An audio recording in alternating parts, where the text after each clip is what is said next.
ಏನಾಗಿತ್ತು ಕೋವಿಡ್ ಟೈಮ್ನಲ್ಲಿ ಆಧಾರ್ ಕಾರ್ಡ್ ಎಲ್ಲ ಅಲ್ಲಿದೆ, ರೇಷನ್ ಕಾರ್ಡ್ ಅಲ್ಲಿದೆ, ಇಲ್ಲಿ ಅಕ್ಕಿ ಕೊಡ್ಲಿಕ್ಕೆ ಯಾವುದೇ ರೇಷನ್ಗಳು ಕೊಡ್ಲಿಕ್ಕೆ ಬರೋಲ್ಲ ಅಂದ್ರು.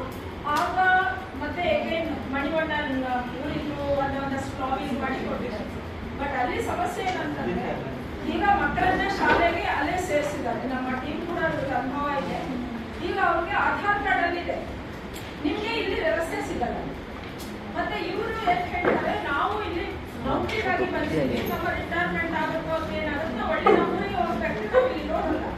ಇಲ್ಲಿ ಏನಾಗ್ತದೆ, ಒಂದು ಪೋಷಕರು ಸಹ ನಾವು ಟ್ರಾನ್ಸ್ಫರ್ ತಗೋಬೇಕು ಅನ್ನೋ ಉದ್ದೇಶದಿಂದ ನಾನು ಹೇಳ್ತಾ ಇಲ್ಲ, ತಗೊಳಕ್ಕೆ ಇವ್ರು ರೆಡಿ ಇಲ್ಲ. ಮತ್ತೆ ರೇಷನ್ ಕಾರ್ಡ್ ಅಲ್ಲಿ 10 ಜನದ ಹೆಸರು ಸೇರಿಸಿರ್ತಾರೆ. 10 ಜನದ ಹೆಸರಲ್ಲಿ ನಾನು ರೇಷನ್ ತಗೊಂಡ್ಬಿಟ್ಟೆ ಅಂತ ನಾವೇನ್ ಹೇಳ್ತೀವಿ, ನಿಮ್ಗೆ ರೇಷನ್ ಸಿಗ್ತಿರಲ್ಲ, ಇದು ತಗೊಳ್ಳಿ ಮಕ್ಕಳಿಗೆ ಕೊಡ್ಬೋದು.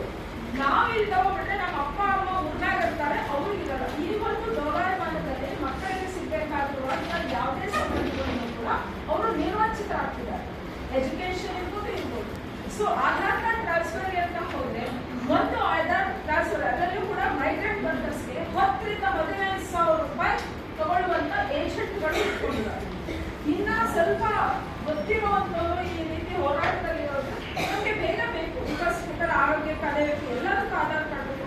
ಒಂದು 3,000 ರಿಂದ 5,000 ರೂಪಾಯಿ ಕೊಟ್ಟು ಮಾಡಿಸ್ಕೊಳ್ಳುವಂತವ್ರು ಇದ್ದಾರೆ. ಇನ್ನ ಸರ್ಕಾರ ವ್ಯವಸ್ಥೆ ಮಾಡ್ಬೇಕಂದ್ರೆ ಆನ್ಲೈನ್ ಅಲ್ಲಿ ಮಾಡ್ಬೇಕು. ಅಲ್ಲಿ ಹೋದ್ರೆ ಏನು ಅದೇನೇ ಏನಿಲ್ಲ,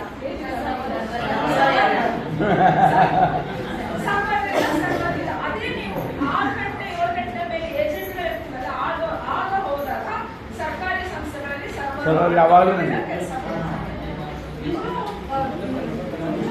ಕೆಲಸ ಏನಿದೆ. ನಮ್ಮ ನಾರ್ತ್ ಕರ್ನಾಟಕದಿಂದ ಬಂದಂತ ವಲಸಿಗ ಕಾರ್ಮಿಕರು ಅಂತ ಹೇಳೋಕ್ಕಿಂತ ಪೌರ ಕಾರ್ಮಿಕರು, ಕಟ್ಟಡ ಕಾರ್ಮಿಕರು ಕೂಡ ಈ ಸೇಮ್ ಸಮಸ್ಯೆನ ನಾವೆಲ್ಲರೂ ಇದು ಮಾಡ್ತೇವೆ. ಈ ಸಮುದಾಯ ಜಿಗಣಿ ಭಾಗದಲ್ಲಿ ಒಂದು ಕಡೆ 4 ಫ್ಯಾಕ್ಟರಿಗಳಲ್ಲಿ ಅವತ್ತು ಅವರು ಹೇಗೆ ನನಗೂ ಅವತ್ತು ನೋಡಿ ಇದಾಯ್ತು. ಟೆಂಪೋ ಖಾಲಿ ಟೆಂಪೋಗಳು ಇದ್ದಿರುತ್ತೆ, ಮೇಲೆ ಶೆಡ್ಗಳಿರಲ್ಲ, ಅದ್ರ ಮೇಲೆ ಅಲ್ಲಿ ಇಲ್ಲಿ ಫ್ಲೆಕ್ಸ್ಗಳನ್ನ ಕಟ್ಟಿರ್ತಾರಲ್ಲ, ಅದನ್ನ ಹಾಕೊಂಡು ಅದ್ರ ಒಳಗಡೆ ಇವರು ಸಂಸಾರದಲ್ಲಿ ಉಳಿದು ಜಾಗ ಎಲ್ಲ ಒಂದು ಮರ್ಡರ್ ಆಗಿದ್ದಕ್ಕೆ ಇವರು ಒಂದು 6 ಜನ ಅರೆಸ್ಟ್ ಮಾಡಿದ್ರು.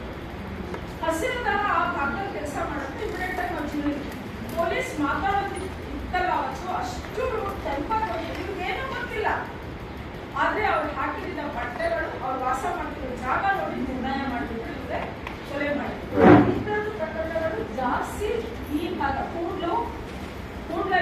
ಕೂಡ್ಲು, ಚಿರಂಜೀವಿ ಲೇಔಟ್, ಜಿಗಣಿ ಈ 3 ಭಾಗದಲ್ಲಿ ಹೆಚ್ಚು ಇದ್ದಾರೆ. ಬಟ್ ಅದು ಈಗ ಸ್ವಲ್ಪ ಎಸ್ ಪಿ ಅವ್ರ ಹತ್ರ ಒಂದು ಡೈಲಾಗ್ ಮಾಡಿ ನಾವು ಎಸ್ ಪಿ ಅವ್ರ ಹತ್ರ ಮಾತಾಡಿದ್ರೆ ಅವ್ರು ಸ್ಥಳೀಯವಾಗಿ ಪೊಲೀಸ್ ಇರ್ತಾರಲ್ಲ, ಇವ್ರಿಗೆ ಒಂದು ಪಾಪ ಭಾಷೆ ಭಯ, ಯಾವುದೇ ಒಂದು ಆಧಾರ್ ಇದ್ದಿರೋಲ್ಲ, ಅವ್ರೇನು ತಪ್ಪು ಮಾಡಿಲ್ಲ ಅಂದ್ರೆ ನೀನೇ ಅಲ್ಲಿ ಮಾಡಿದ್ರೆ ಅಂದ್ರೆ 500 ರಿಂದ 5,000 ರೂಪಾಯಿ ಕೊಟ್ಟು ಅವ್ರು ಅಲ್ಲಿಂದ ಎಸ್ಕೇಪ್ ಆಗೋದು ಇವತ್ತಿಗೂ ಕೂಡ ಇದೆ. ನಮ್ಮ ಒಂದು ರೇಸ್ಲಿಕ್ಕೆ ಅರೆಸ್ಟ್ ಆಗೋಗಿ ತಪ್ಪು ಕೇಸ್ ಹಾಕಿ, ಅದು ಮಹಿಳೆ, ನೀನು ಅವರು ಯಾರು ಕಂಪ್ಲೇಂಟ್ ಕೊಟ್ಟರು ಕಂಪ್ಲೇಂಟು ವಾಪಸ್ ತೊಗೊಂಡ್ರು 65,000 ರೂಪಾಯಿ ಕೊಡು, ನಾನು ಕೇಸ್ ತೆಗಿತೀನಿ.